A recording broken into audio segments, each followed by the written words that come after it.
Saúdo os irmãos com a paz do Senhor Jesus. Nosso assunto é Cantares de Salomão. Convido os irmãos, assentados mesmo, a abrirmos a Bíblia em Cantares, capítulo 4. Nós vamos ler o versículo 16, que é o último. Cantares 4, 16.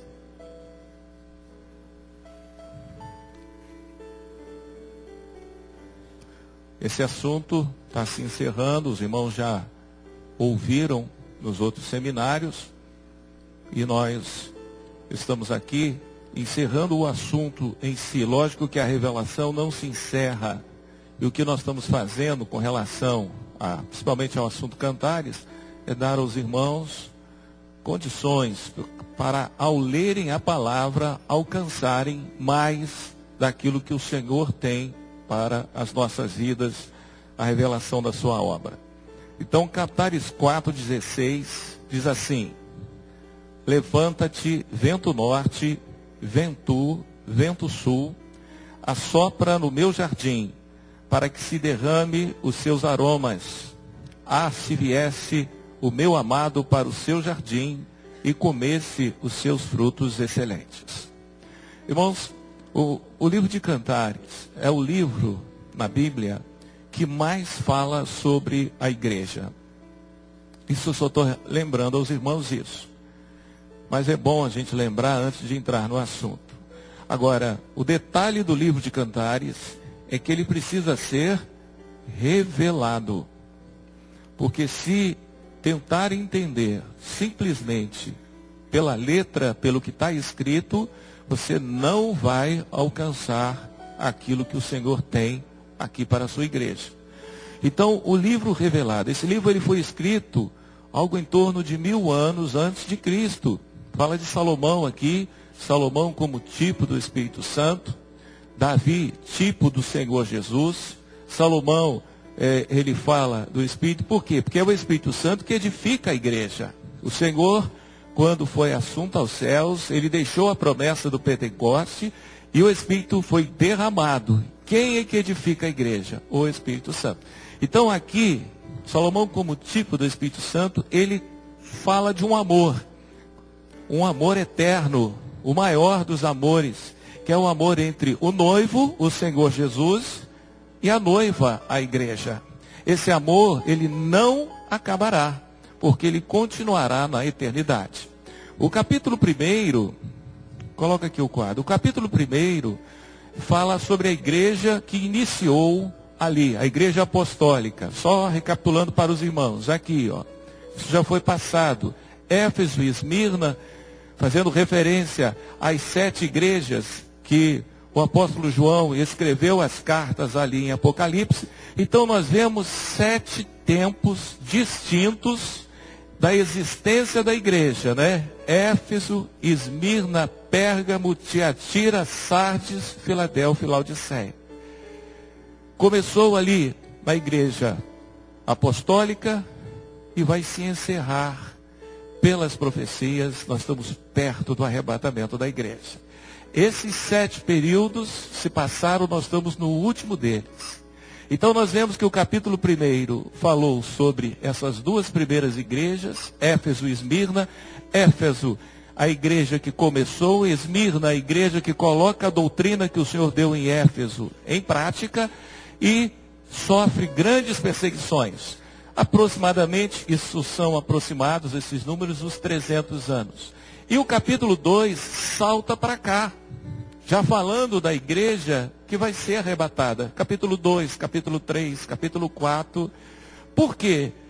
Porque esse livro foi escrito para esse momento. Aqui não há conteúdo profético relevante para esse momento. O que o Senhor chama a atenção é que como a igreja começou, nós vivemos a igreja apostólica. Nós estamos vivendo a igreja de Atos dos Apóstolos. A doutrina é a mesma e a situação são as mesmas. Agora o Senhor joga para cá e mostra, a partir do capítulo 2, como ele deseja e como ele vai ver a igreja que ele vai ser, que ele vai arrebatar. Capítulo 2 fala do projeto do Vem, os irmãos viram isso. Capítulo 3 fala desse momento profético. Os irmãos viram também o dia profético, a madrugada, o amanhecer, o meio-dia, a tarde, o entardecer, a noite e a meia-noite. Nós estamos vivendo o período da noite. Por quê? Porque o próximo passo é a meia-noite. E à meia-noite ouve-se o grito: eis o noivo, será o arrebatamento da igreja. Aí fazendo uma relação com a parábola das 10 virgens, Mateus capítulo 25. Esse capítulo, finalzinho do capítulo 4, início do capítulo 5, que nós vamos ver aqui, ele fala exatamente desse momento. O momento que a igreja vai ser arrebatada. Eu chamo a atenção dos irmãos que quando nós lemos um livro, pode ser um livro muito bom, de um autor muito bom, mesmo que o autor tenha o cuidado de não colocar nenhuma informação pessoal ou entendimento pessoal, mas sempre o livro vai ter uma visão daquele autor. Não dá para fugir disso. Mas Cantares fala da igreja segundo a visão do Senhor. Aqui não é a visão do homem, mesmo que tenha sido um servo, não é. Porque a revelação nos leva a conhecer como o Senhor está vendo esse momento. E como Ele está vendo a sua igreja. E como Ele quer que nós nos comportemos mediante desse assunto. O capítulo 5, ele já começa com o arrebatamento já consumado. Nós vemos no capítulo 4, eu fiz questão de ler o último versículo. Levanta-te, vento norte, vento sul, assopra no meu jardim, para que se derrame os aromas. É o quê? É o clamor da igreja, nesse momento, sobre o derramar do Espírito Santo. O vento norte, o vento sul, fala da ação do Espírito. O vento é a ação do Espírito. Sobre o jardim, que jardim é esse? É a igreja. Irmãos, nós não podemos ficar sem o Espírito Santo ser derramado sobre nós. Não pode passar, não, eu fui batizado com o Espírito Santo, de uma experiência que eu tive anos atrás lá no Maranhão. Não é só isso. A partir dali, os dons espirituais e o Espírito Santo sendo derramado em abundância constantemente, para que possamos viver a experiência da obra do Senhor nas nossas vidas. Então é o clamor: Senhor, não cessa não, Senhor, derrama do teu Espírito. Por quê? Porque o jardim está em flor. Assopra no seu jardim para que se derrame os seus aromas. O vento, ele quando sopra sobre o jardim, ele tem a função de polinizar, fecundar as flores. São as bênçãos, é vida, é o Senhor operando. São vidas sendo salvas, é o Senhor curando, é o Senhor libertando, é o Senhor transformando. E os aromas, para que se derrame os seus aromas, aroma é perfume. O que o Senhor nos fala? Vós sois o bom cheiro de Cristo. O Senhor está falando de um testemunho de uma igreja cheia do Espírito Santo. Uma igreja que o Senhor opera os sinais, Os cegos estão vendo, os coxos estão andando, os homens estão se voltando para o Senhor, a operação do Espírito Santo e um louvor sincero de uma igreja que caminha na presença do Senhor. Esse louvor sobe à presença de Deus com um aroma suave, as orações que são feitas, as súplicas, as intercessões. Esse é o clamor da igreja e a consequência do derramar do Espírito Santo sobre ela. Termina o versículo como o suspiro da igreja: ah, se viesse o meu amado, se o Senhor voltasse hoje, que coisa boa, hein? Num piscar de olhos nós estávamos lá na eternidade, a cadeira ficava mais confortável, a comida já não estava mais nos atraindo. Onde eu estou? Senhor, estou na eternidade com o Senhor. Ah, se viesse, Senhor, ah, se viesse. Vem, Senhor. Lembra da aula de clamor? Vem, Senhor. Vem, Senhor. É o bater do coração da igreja, é o clamor constante. Vem, Senhor. Vem, Senhor. Ah, se viesse o meu amado. O capítulo 5 começa com a resposta já do noivo. E veja a resposta já usando os verbos no passado. Por quê? Porque não existe, o momento do noivo ter chegado. Não.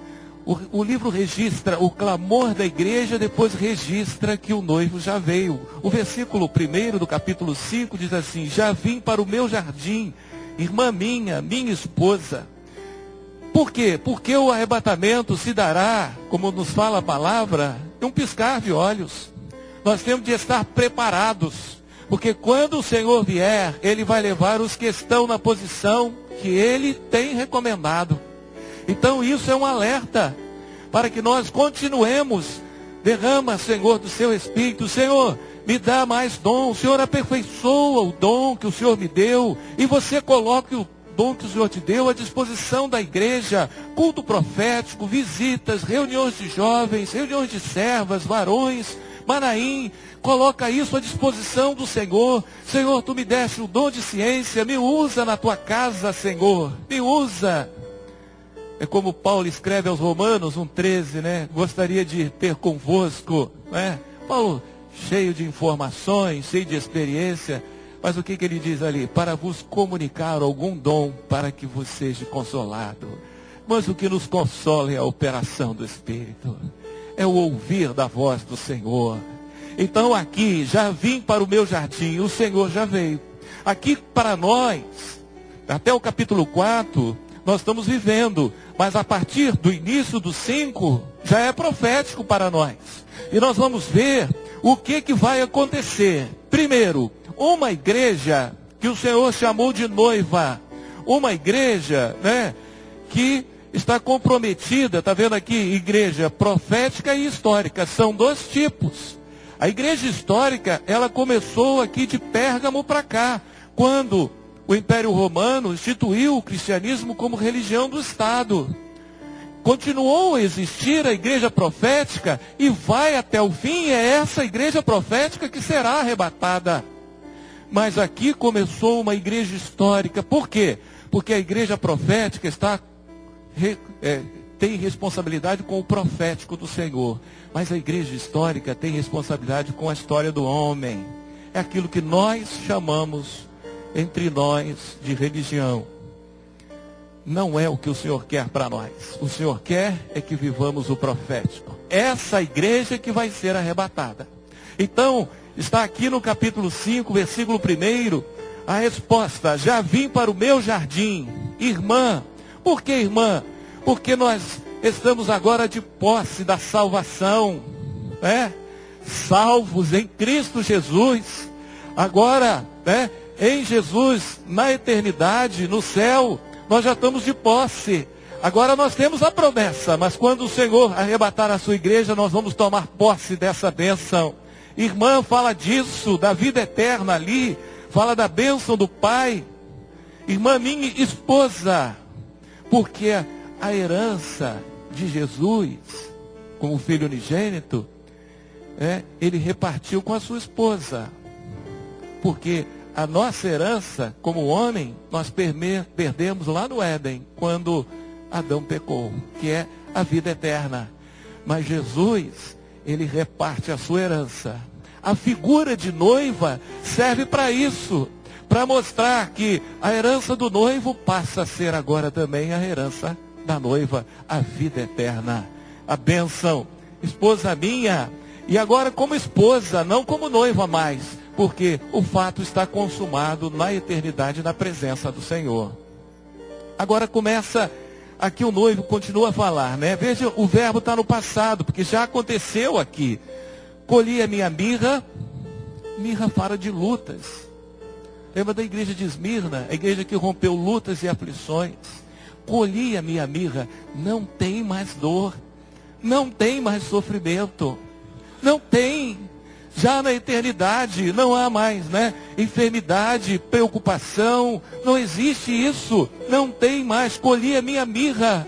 A luta, a prova, tudo cessou. O Senhor tirou tudo. Colhi a minha especiaria. Especiaria fala exatamente das orações, os incensos, né? Que a especiaria é usada para chegar ali aos céus. Não precisa mais. Em parte conhecemos, em parte profetizamos aqui nesse mundo. Mas na eternidade não.